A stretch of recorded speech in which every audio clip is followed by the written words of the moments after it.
यह कहानी है दो ऐसी बेटियों की और एक पिता की जिनकी मां गुजर जाती है और बहुत छोटा सा परिवार था। एक ही रूम में दो बेटियां और उसका पिता सोते थे।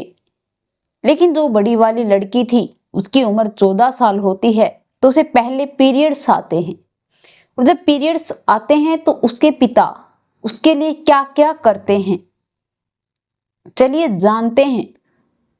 आखिरकार एक पिता अपने बच्चों के लिए क्या नहीं कर सकता, यह देखने के बाद या सुनने के बाद आप लोग भी सोचने पर मजबूर हो जाएंगे कि पिता पिता नहीं बल्कि दोनों का किरदार निभा रहा है।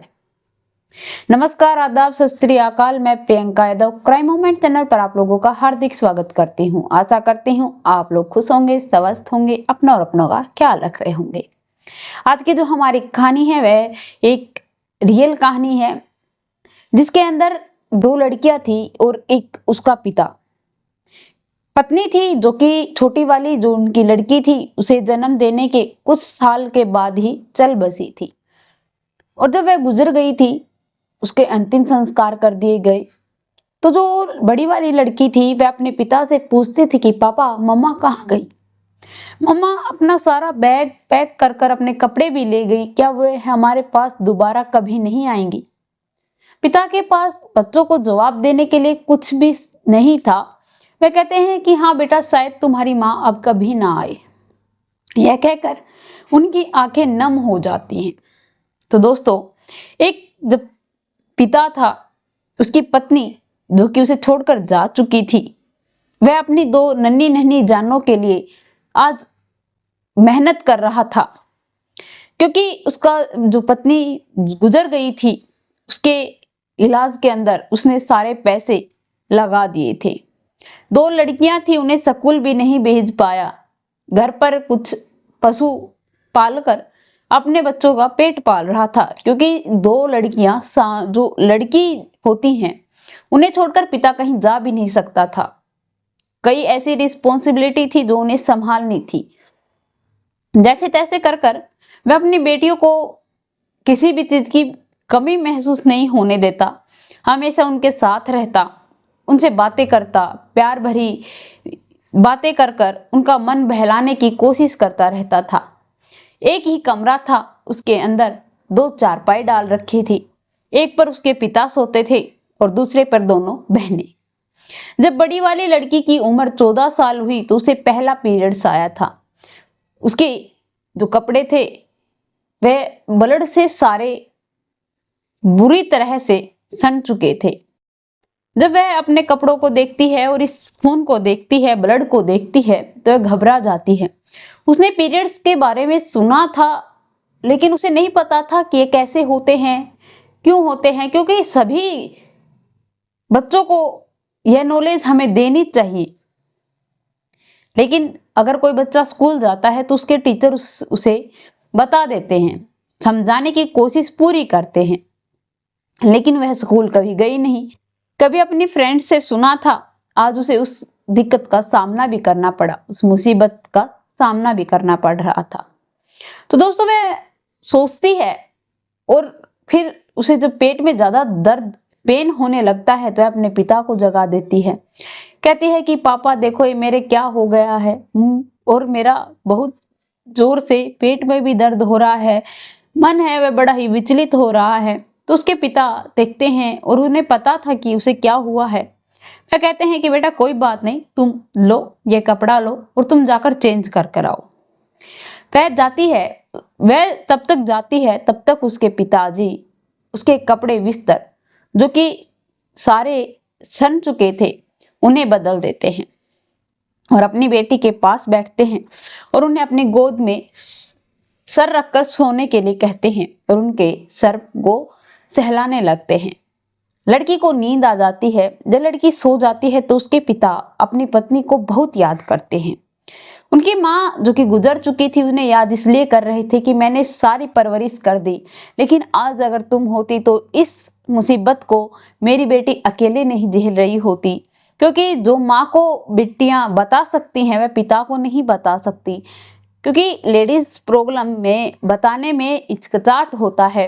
लड़कियां हर बात अपने पिता से शेयर करती थी, लेकिन जो कुछ ऐसी दिक्कतें होती हैं जिनको जो माँ के साथ शेयर करने से वह दुख कम हो जाता है। आज उसे अपनी पत्नी की बहुत याद आती है, उसकी आंखें नम हो जाती हैं और वह रोने लग जाते हैं। लड़की उठती है और कहती है कि पापा क्या हुआ। लड़की का नाम श्वेता था। कहती है पापा क्या हुआ, तो कहता है बेटा कुछ नहीं श्वेता, तुम सो जाओ। कुछ नहीं, बस ऐसे ही आंखें भर आई थी। वह अपनी बेटी को सुला देता है और फिर खुद भी सो जाता है। उसके बाद वह सुबह जल्दी उठता है और उठने के बाद वह जो कपड़े उसने शाम को उसकी बेटी के बिस्तर के और जो उसने पहन रखे थे, जो कपड़े चेंज किए थे, उनके उठने से पहले ही वह सारे कपड़े धोकर सुखा देता है। जब बेटी उठती है उसे पिताजी वहीं पर दूध देते हैं ताकि उसे कुछ पेन में राहत मिल जाए। यह सब कुछ देखने के बाद लड़की कहती है कि पापा आप यह सब कुछ क्यों कर रहे हो, मैं हूं ना। तो कहते हैं कि नहीं बेटा, तुम्हारी तबीयत ठीक नहीं, तुम आराम करो। और उसके पिता खाना बनाने चले जाते हैं। जो उनकी छोटी बेटी थी स्वीटी, वह कहती है कि पापा आज आप काम क्यों कर रहे हो, श्वेता को क्या हुआ। तो कहता है कि बेटा श्वेता की तबीयत थोड़ी खराब है। वह उसके पास जाती है और उसके सर पर हाथ रखकर देखती है, बुखार चेक करती है। कहती है कि पापा इसकी तो तबीयत बिल्कुल ठीक है, यह आराम से बैठी है, इसको क्या हुआ है। क्योंकि वह बच्ची थी, उसे नहीं पता था कि उसके साथ क्या हुआ है। उसके पिता कहते हैं कि ज्यादा कानूनी मंत्री मत बन, ऐसा कुछ शब्द बोलते हैं और फिर उसके बाद उन्हें डांट देते हैं और कहते हैं कि तुझे कुछ खाना है तो खा ले, या वरना फिर चुपचाप आराम से बैठ जा, ज्यादा सारी पंचायती तू मत किया कर। यह सब कुछ कहने के बाद उसके पिता खाना बनाकर उन्हें खिला देते हैं और खिलाने के बाद अब वह बाहर चले जाते हैं, सारा काम करते हैं। फिर आकर वह अपनी बेटी का ध्यान रखते हैं, उन्हें जो भी चीजें चाहिए थी वह लाकर देते हैं। अब धीरे धीरे समय बीतने लगा, दोनों बहनें बड़ी हो गई। शादी के लिए उनके लिए लड़के ढूंढना उसका पिता शुरू कर देता है। लेकिन जो स्वीटी थी वह एक लड़के से मिलना जुलना शुरू कर देती है। उसे बातचीत करना, उसे मिलना, उसके साथ घूमना उसके लिए आम हो गया था। और जब उसकी बहन उसे समझाने की कोशिश करती है तो उसे धमकी देती है कि अगर तूने कुछ ज्यादा मेरे साथ बदतमीजी की या पिता की धमकी देने की कोशिश की तो मैं इस लड़के के साथ भाग जाऊंगी। वह घबरा जाती है, वह अपने पिता से भी ये बात नहीं बता सकती थी। तभी वह एक दिन अपने पिता से कहती है कि पापा आप मुझे एक बात बताइए, आप स्वीटी की शादी क्यों नहीं कर देते। तो उसके पिता कहते हैं कि बेटा शादी स्वीटी की नहीं, पहले तुम्हारी करूंगा, स्वीटी तो छोटी है। वह कहती है कि नहीं पापा, पहले आप स्वीटी की शादी कीजिए, क्योंकि आपका ख्याल रखने के लिए और उसकी शादी में आने जाने का जो भी कुछ होगा उसको देखभाल करने के लिए कौन है, पहले आप उसकी शादी कर दीजिए, फिर आप मेरी कर देना। यह सब कुछ सुनने के बाद उसके पिता कहते हैं कि नहीं बेटा, ऐसा नहीं होता है, मैं तुम्हारे लिए कोई लड़का अच्छा सा तलाश कर रहा हूं, मिल जाएगा तो मैं तुम्हारी शादी फिक्स कर दूंगा।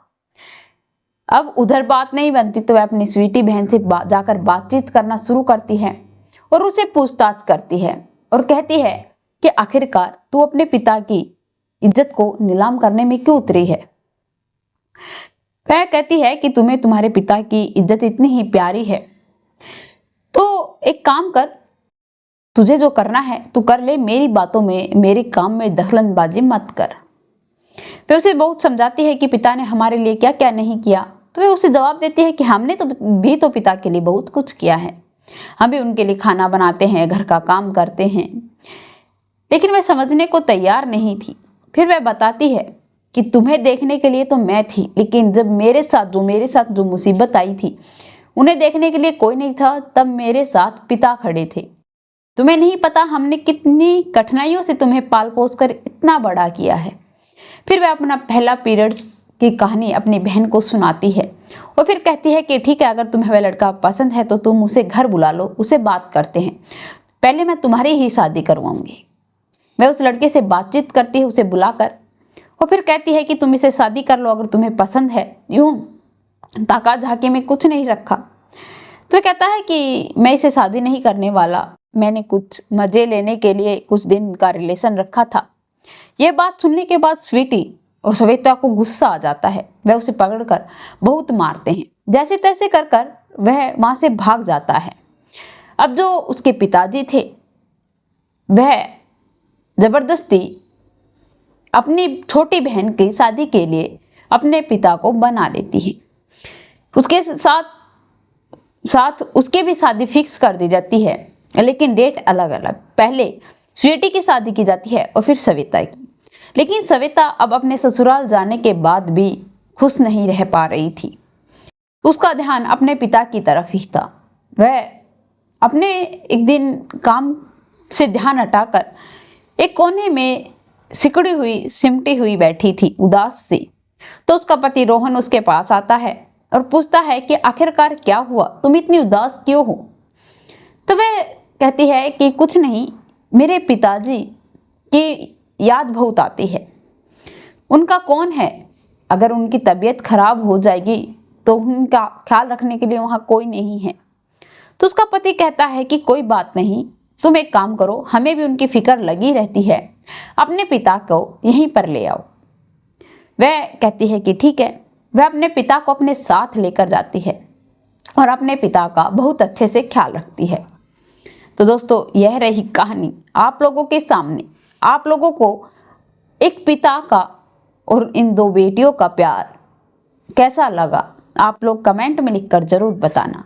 मेरे चैनल को सब्सक्राइब करना, बेल नोटिफिकेशन को ऑन करना, ताकि ऐसी हर वीडियो जल्द से जल्द आप लोगों तक पहुंच पाए।